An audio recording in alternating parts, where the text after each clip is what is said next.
नमस्कार, उत्तराखंड 360 न्यूज़ में आपका स्वागत है। मैं हूं मदन मोहन सती। 2 दिन पहले उत्तराखंड के रामनगर के कानिया में बाघ ने एक महिला पर हमला कर दिया, जिसकी बाद में मौत हो गई। जिसके बाद से ग्रामीणों में काफ़ी गुस्सा है, लेकिन अधिकारियों का कहना है कि ग्रामीण जंगल के काफ़ी भीतर तक जा रहे हैं, जिससे वो जंगली जीवों के हमले का शिकार हो रहे हैं। देखिए रिपोर्ट।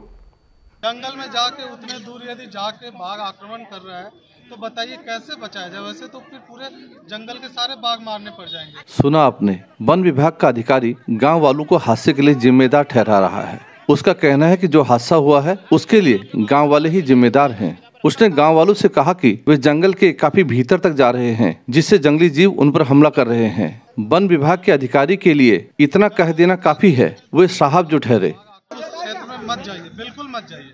जंगल में जाके उतने दूर यदि जाके बाघ आक्रमण कर रहा है तो बताइए कैसे बचाया जाए। वैसे तो फिर पूरे जंगल के सारे बाघ मारने पड़ जाएंगे। लेकिन अब सवाल उठता है कि क्या वन विभाग के कर्मचारी अपनी जिम्मेदारी सही से निभा रहे हैं, या फिर जो टाइगर प्रोजेक्ट बाघों की सुरक्षा के लिए बनाया गया है वो अपनी जिम्मेदारी को उचित तरीके से निभा रहा है। ग्रामीणों की जंगल के भीतर जाना मजबूरी है, क्योंकि जंगल की घास और लकड़ी उनकी आजीविका का हिस्सा है। वे अपनी जान हथेली पर लेकर जंगल में जा रहे हैं, जिसमें उनके साथ हादसा भी हो रहा है। लेकिन जो बाघ गाँव के नजदीक दिखाई दे रहे हैं उसके लिए जिम्मेदार कौन है? असल में कॉर्बेट और आसपास के रिजर्व फॉरेस्ट को सैलानियों के मनोरंजन की जगह बना दिया गया है। इसका कमर्शियल उपयोग हो रहा है। सबसे बड़ी बात यह है कि जंगल के आसपास करीब 250 से ज्यादा रिसोर्ट खुल गए हैं, जिनमें हर रोज हजारों सैलानी ठहरते हैं। उस पर वैध अवैध तरीके से सैलानी जंगल में भ्रमण पर भेजे जाते हैं। जंगल के भीतर भी पहुंच वाले लोगों को ठहराया जाता है, जिससे जंगल पर दबाव बढ़ रहा है और जंगली जीव परेशान हो रहे हैं। यहाँ तक कि वैध अवैध तरीके से टाइगर के कोर एरिया तक में लोग घूमने जाते हैं, लेकिन कोई कार्रवाई नहीं होती है।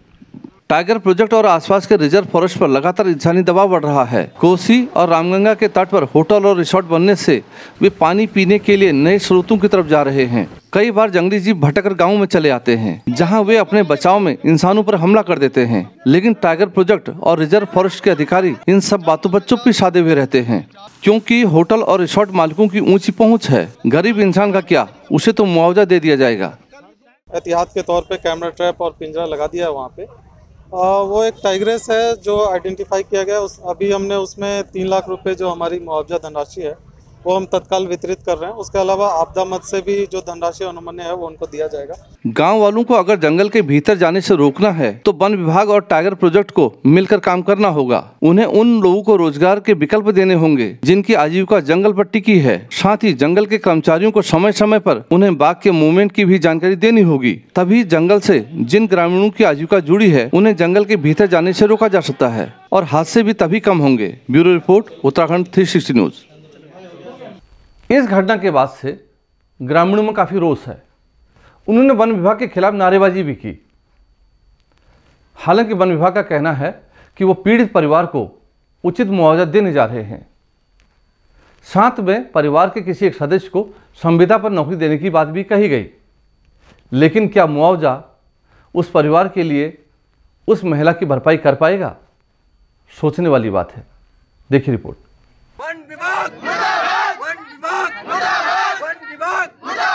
ये गुस्सा सिर्फ मुआवजे को लेकर नहीं है। नहीं, ये लोग सिर्फ मुआवजे के लिए यहाँ धरना दे रहे हैं। ये बात अलग है कि ये अपनी बात उन चतुर लोगों की तरह रखना नहीं जानते हैं जो जंगल का कमर्शियल उपयोग कर रहे हैं। जरा ध्यान से सुने।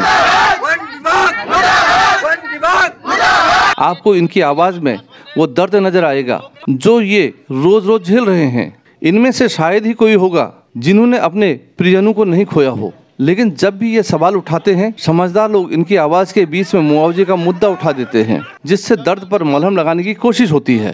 अभी हमने उसमें 3 लाख रुपए जो हमारी मुआवजा धनराशि है वो हम तत्काल वितरित कर रहे हैं। उसके अलावा आपदा मद से भी जो धनराशि अनुमन्य है वो उनको दिया जाएगा। उसके अलावा जो भी उनके मांगे हैं उन पर विचार करके आवश्यक कार्रवाई की जाएगी।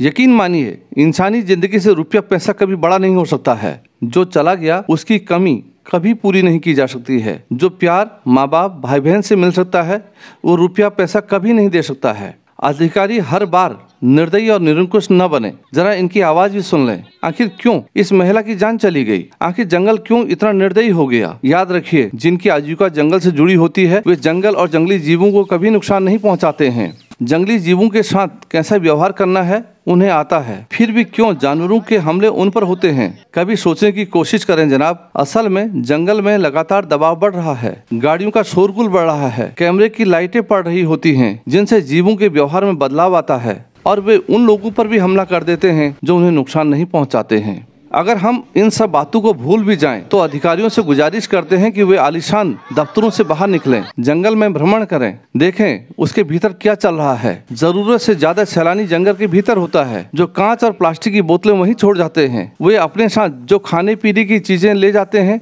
उन्हें भी वहीं छोड़ आते हैं। यकीन मानिए, गाँव के लोग जंगलों के दुश्मन नहीं हैं। पीढ़ियों से जो लोग जंगल को मायका मानते आए हैं वे दुश्मन हो भी नहीं सकते हैं। ग्रामीणों पर भरोसा रखें, जंगल का कमर्शियल उपयोग जरा कम करें जनाब। एक गुजारिश वन विभाग के अधिकारियों से और है, जंगल को बचाना है तो जीवों के व्यवहार को समझने की कोशिश करें, नहीं तो इसी तरह की खबरें मिलेंगी। बाघ का मूवमेंट भी कभी कोसी बैराज पर मिलेगा तो कभी पुछड़ी गाँव में बाघ नजर आएगा, तब अधिकारी भी रटा रटा जवाब देंगे। कैमरे लगा दिए गए हैं, मूवमेंट पर नजर रखी जा रही है। तराई और भाबर के जंगल कोई चंद साल पहले खड़े नहीं हुए हैं, 1000 साल का इनका इतिहास है। फिर गांव वाले जिम्मेदार कैसे हुए? जीवों के व्यवहार में बदलाव आ रहा है तो वन विभाग और टाइगर प्रोजेक्ट को समझना होगा। जो लोग जंगल का कमर्शियल उपयोग कर रहे हैं उन पर लगाम लगानी होगी। जंगल के भीतर सैलानियों की घुसपैठ भी कम करनी होगी। Bureau report, Uttarakhand 360 news.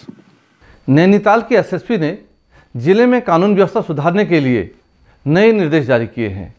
उन्होंने जिले में एक साथ 17 ऑपरेशंस लॉन्च किए हैं। एसएसपी का कहना है इन ऑपरेशंस के जरिए वो जिले में बढ़ते अपराध पर काबू पा लेंगे। ये है नैनीताल की एसएसपी प्रीति प्रियदर्शनी। इन्होंने जिले को अपराध मुक्त बनाने का बीड़ा उठाया है, जिसके लिए जिले में 17 नए ऑपरेशंस जारी किए हैं। इनका दावा है कि इन उपायों से जिले में अपराध खत्म हो जाएगा। जनपदीय पुलिस की जो है, एक तो जो हमारी प्रेजेंस है पब्लिक में, साथ ही साथ विभिन्न तरीके के जो क्राइम होते हैं वो हम देखते हैं कहीं ना कहीं वो अननोटिस चले जाते हैं। चाहे वो मोबाइल शॉप से हो रहे हों या किसी गैराज के यहाँ से हो रहे हैं, चोरी का सामान बिक रहा है या चोरियाँ हो रही हैं, एटीएम के आसपास से अगर क्लोनिंग हो रही है, तो इन सब जगहों पे अपनी प्रेजेंस बढ़ाने के लिए, उनकी नियमित रूप से चेकिंग करने के लिए 16-17 हमारे यहाँ पे ऑपरेशंस बनाए गए हैं। एसएसपी का कहना है कि जिले में जो 17 ऑपरेशंस लॉन्च किए गए हैं उनका बारीकी से अध्ययन किया गया है, जिसके तहत दोपहिया 4 व्हीलर गाड़ियों से लेकर होटल और ढाबों की चेकिंग तक के निर्देश दिए गए हैं। वहीं जिले में अवैध शराब के खिलाफ कार्रवाई के लिए ऑपरेशन वाटर और अवैध खनन पर रोकथाम के लिए ऑपरेशन येलो लॉन्च किया गया है। इन चीज़ों को कवर कर रहे हैं। उसमें एक तो होटल्स आ जा रहे हैं, होटल ढाबों की चेकिंग हो रही है कि वहाँ पे कोई अवैध गतिविधि तो नहीं चल रही है। जो लोग वहाँ पे ठहरे हुए हैं उनके आईडी प्रूफ्स वगैरह, उनके फ़ोटोज़ वगैरह मैच किए जा रहे हैं, रजिस्टर ठीक से मेंटेन हो रहे हैं नहीं हो रहे हैं। इसी तरीके से जो हमारी बाज़ार हैं या सराफा शॉप्स हैं उसके आसपास हमारी क्या सिक्योरिटी है, उनको किस तरीके से हम अवेयर कर सकते हैं अपनी सिक्योरिटी के लिए। उनके सीसीटीवी कैमराज लगे हैं नहीं लगे हैं, वहाँ पे हमारी गतिविधियाँ बढ़ाई गई हैं। साथ ही साथ जो स्कूल्स हैं, अब 6 एंड ऊपर के स्कूल्स खुल गए हैं, तो स्पेशली बालिकाओं के स्कूल्स के आसपास में वहाँ पे गतिविधियाँ बढ़ाई गई हैं। तो हमने इनके अलग अलग ऑपरेशन के तौर पे हम डेली चलाते रहते हैं। असल में जिले में बढ़ते अपराधों से लोग परेशान हैं। आए दिन लूटपाट, चोरी और छेड़छाड़ के मामलों से आम आदमी तंग आ चुका है। उम्मीद की जानी चाहिए इन 17 ऑपरेशन से अपराधों पर काबू पाया जा सकेगा। Bureau report, Uttarakhand 360 news. Almora police ने चोरी के मामले का 24 घंटे के भीतर खुलासा कर दिया। ये चोरी कोई साधारण चोरी नहीं थी। द्वारहाट के प्राचीन महामृत्युंजय मंदिर से शिवलिंग चोरी हुआ था और साथ में पुरातात्विक महत्व की कई चीज़ें गायब हो गई थी, जिसके बाद एक एफआईआर दर्ज हुई। पुलिस ने मामले को गंभीरता से लिया और इस मामले में एक युवक को गिरफ्तार किया गया है। देखिए रिपोर्ट।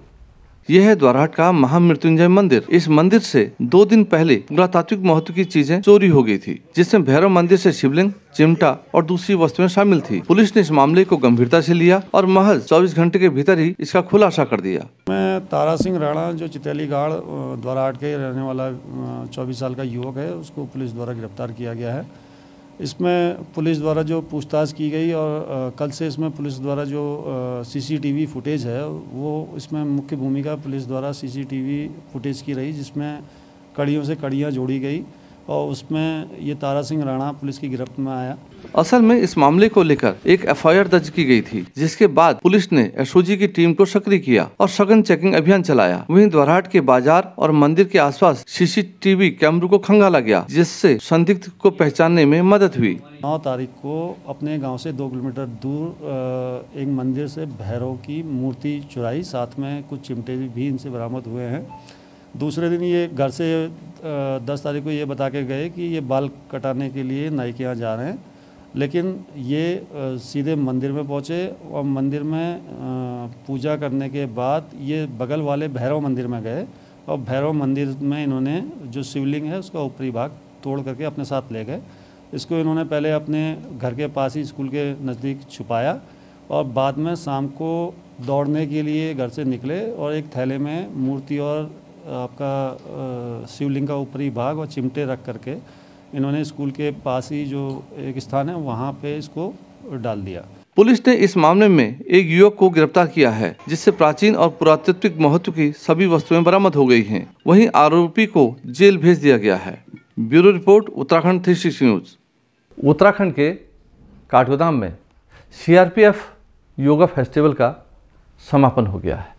पुरुष वर्ग में राजस्थान की टीम ने जीत हासिल की है, जबकि महिला वर्ग में 240 बटालियन पहले नंबर पाई है। इन दोनों को दिल्ली में आयोजित होने जा रहे नेशनल पुलिस फेस्टिवल में शिरकत करने का मौका मिलेगा। जो yoga all India police yoga competition होने जा रहा है, उसके अंदर सीआरपीएफ अपनी टीम को इंट्रोड्यूस करेगी इस बार। तो इसलिए हम लोग पूरी सीआरपीएफ जितनी लगभग 3.5 लाख की फोर्स है, सबसे एक कंपटीशन करा के एक टीम का चयन किया है।